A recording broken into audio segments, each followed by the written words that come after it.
Online education में कक्षा 9 के सभी छात्रों का स्वागत है। प्यारे बच्चों, पिछले वीडियो में हमने आप लोगों को हिंदी गद्य का संक्षिप्त इतिहास कराया था।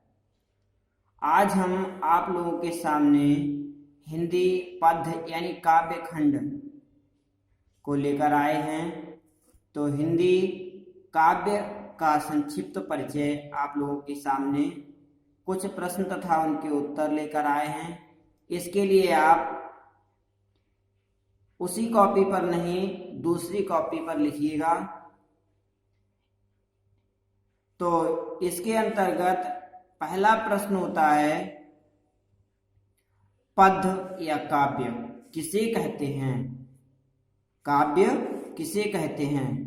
तो इसका उत्तर होगा, रस छंद अलंकारों से युक्त कवियों द्वारा उनके मन के भावों व विचारों को प्रकट करना काव्य कहलाता है। काव्य में स्वतंत्र कल्पना की उड़ान होती है। इसमें तर्क, बुद्धि, विवेक व चिंतन का अंकुश नहीं होता है।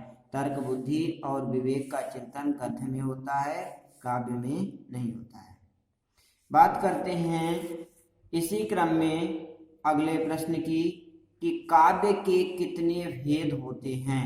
ध्यानपूर्वक इस प्रश्न का उत्तर समझिएगा। काव्य के दो भेद होते हैं, श्रव्य काव्य और दृश्य काव्य। तो श्रव्य काव्य किसे कहते हैं समझिएगा। जो कानों से सुना जाता है वह श्रव्य काव्य होता है। इसके भी दो भेद होते हैं, पहला प्रबंध काव्य और दूसरा मुक्तक काव्य। प्रबंध काव्य के अंतर्गत आता है महाकाव्य और खंड काव्य। मुक्तक काव्य के अंतर्गत आता है पाठ्य मुक्तक और गेय मुक्तक। और दूसरा जो था ये वाला दृश्य काव्य। दृश्य काव्य वह काव्य जो अभिनय के माध्यम से देखा व सुना जाता है, दृश्य काव्य कहलाता है, जैसे कि नाटक। इसको आप एक इस तरीके से भी समझिए कि पद्य ये हो गया, पद्य के दो भाग हो गए, श्रव्य काव्य और दृश्य काव्य। अब श्रव्य काव्य को दो तरीके से देख लिया। देखिए, आप इधर ध्यान दीजिए कि पहले पद्य को दो भागों में बांटा, श्रव्य काव्य, दृश्य काव्य। अब श्रव्य काव्य को दो भागों में बांटा, प्रबंध काव्य, मुक्तक काव्य। प्रबंध काव्य क्या होता है? महाकाव्य और खंड काव्य। मुक्तक काव्य क्या होता है? पाठ्य मुक्तक और गेय मुक्तक। दूसरे वाले की बात करते हैं तो दृश्य काव्य, जो देखा जाता है, क्या? नाटक। समझ में आई बात?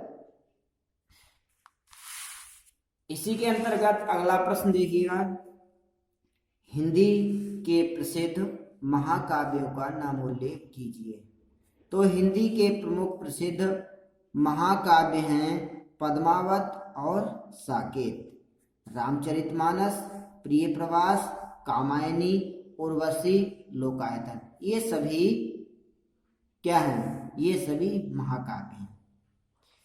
इसी क्रम में अगला प्रश्न, हिंदी के प्रसिद्ध खंड काव्यों के नाम लिखिए। तो हिंदी के जो प्रसिद्ध खंड काव्य हैं वे हैं पंचवटी, जयद्रथ वध, नहुस, सुदामा चरित्र, पथिक, गंगा अवतरण, हल्दी घाटी इत्यादि। बात करते हैं इसी क्रम में अगले प्रश्न की कि मुक्तक काव्य किसे कहते हैं। तो मुक्तक काव्य महाकाव्य और खंड काव्य से भिन्न प्रकार का होता है। इसमें एक अनुभूति, एक भाव या कल्पना का चित्रण होता है। प्रत्येक छंद स्वतंत्र होता है, जैसे बिहारी, कबीर, रहीम के दोहे तथा सूर और मीराबाई के पद, ये सभी काय में आते हैं? मुक्तक काव्य में। आज के लिए बस इतना ही। इसे आप अपनी कॉपी पर अवश्य नोट करिएगा। और ये वीडियो पसंद आई हो तो अपने सहपाठियों के साथ अवश्य शेयर करिए। धन्यवाद।